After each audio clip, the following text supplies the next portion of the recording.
श्री स्वामी समर्थ अवधूत चिंतन श्री गुरुदेव दत्त श्री स्वामी समर्थ जीवनाचे सार शिकवणार भाग 1च्या व्हिडिओमध्ये काल आपण पाहिले होते की श्री स्वामींना उपास्य दैवत विठ्ठलाच्या ठिकाणी मानून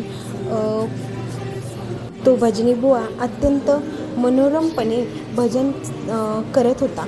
सर्व बराचसा श्रोतवर्ग तेथे जमलेला होता. स्वामींच्या चरणापाशी भजन चालले होते. भजनाला विलक्षण असा रंग आला होता. परंतु अचानक इतक्यात एक नवल घडले. ते काय होते ते पुढे पाहूया. श्री स्वामींच्या नयन मनोहर देहमूर्तीकडे पाहून भजनी बुवा हा तटस्थ झालेला होता.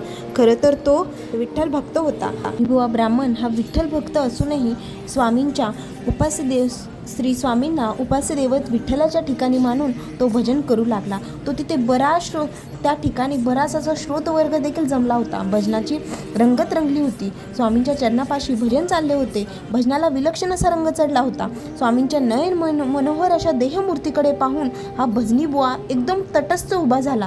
एकाच ठिकाणी स्थिर झाला. त्याचे सगळं काही देहभान हरवल्यासारखे झाले. कारण हा स्वामींचा चमत्कार होता.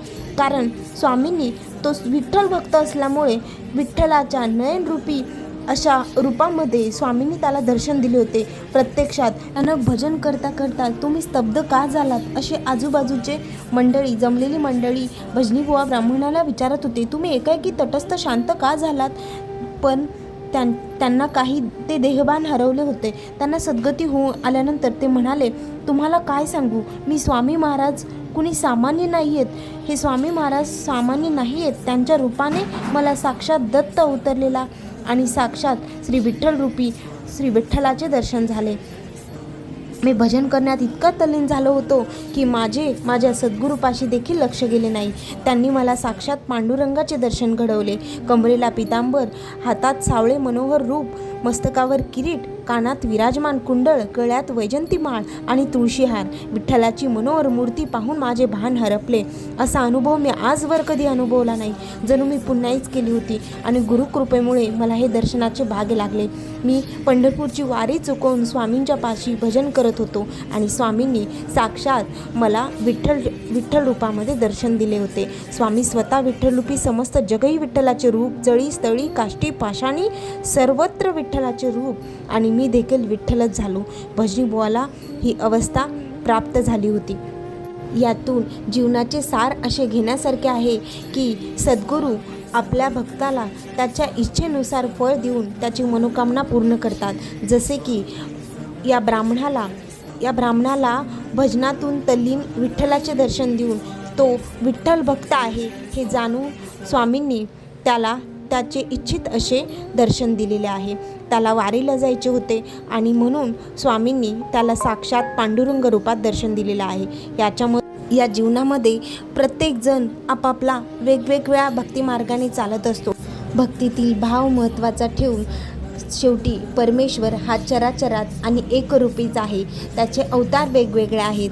म्हणून प्रत्येकाचे भक्तिमार्ग जरी वेगळे असले तरी भगवंत प्रत्येकाला ज्याच्या त्याच्या भक्तीच्या इच्छेनुसारच दर्शन देतात. म्हणून स्वामींनी त्या ब्राह्मणाची मनोकामना मनातून त्याची इच्छा जाणून त्याला विठ्ठलरूपी दर्शन दिले होते. शेवटी फक्त भक्ती महत्त्वाची असते. ती आपण कोणत्या देवावर करतो, कोणत्या देवावर श्रद्धा ठेवतो, कोणत्या देवावर श्रद्धा ठेवत नाही हे महत्त्वाचे नसते. प्रत्येकजण आपापल्या भक्तीतून ज्या भगवंताला पूजतो त्याला भगवंत त्याच रूपात दर्शन देतो. हेच स्वामींच्या या लीलामधून आपल्याला घेण्यासारखं आहे. आणि हे थोडक्यात सांगायचं तर भगवंत हे कोणत्याही भक्तांमध्ये भेदभाव करत नाही. प्रत्येकाला ज्याच्या त्याच्या कर्मानुसार आणि ज्याला त्याला इच्छित असे मनोकामनापूर्तीचे फळ देत असतात.